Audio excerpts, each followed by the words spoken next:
Most important concept అండి. Challenge చేయొచ్చు. ఈ క్వశ్చన్ లో 99% స్టూడెంట్స్ ఫెయిల్ అవుతారని చెప్పి. సో మీకు ఇక్కడ రెండు క్వశ్చన్స్ కనిపిస్తా ఉన్నాయి. మొదటి దాని యొక్క ఆన్సర్, రెండో దాని యొక్క ఆన్సర్. నేను పూర్తిగా వీడియో చేయక ముందే మీ యొక్క ఆన్సర్స్ అనేటువంటిది చెప్పే ప్రయత్నం చేయండి కామెంట్ సెక్షన్ లో. సో ఫస్ట్ క్వశ్చన్ ఒకసారి చూద్దాం.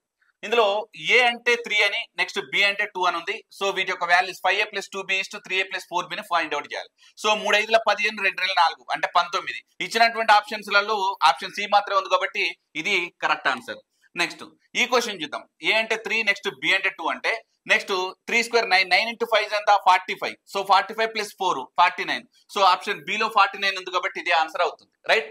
సో 99% ఈ సెకండ్ క్వశ్చన్ యొక్క ఆన్సర్ 49:25 పెడతారు. కానీ నేనేం చెప్తున్నా అంటే ఇది రాంగ్ అని చెప్తున్నా.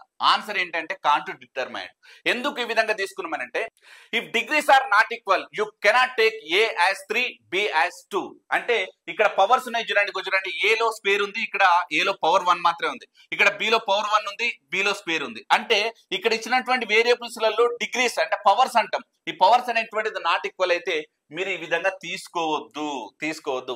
మరి ముందు తీసుకున్నారు కదా సార్ అని అంటే చూడండి, ఇక్కడ 1 ఇక్కడ 1 ఉంది, ఇక్కడ 1 ఇక్కడ 1 ఉంది. కాబట్టి డిగ్రీస్ ఈక్వల్ అవుతే తీసుకోండి, డిగ్రీస్ నాట్ ఈక్వల్ అయితే తీసుకోవద్దు. ఈ కాన్సెప్ట్ ఎలా అనిపించిందో మీరు కింద కామెంట్ సెక్షన్ లో తెలియజేసేటువంటి ప్రయత్నం చేయండి. Thank you so much.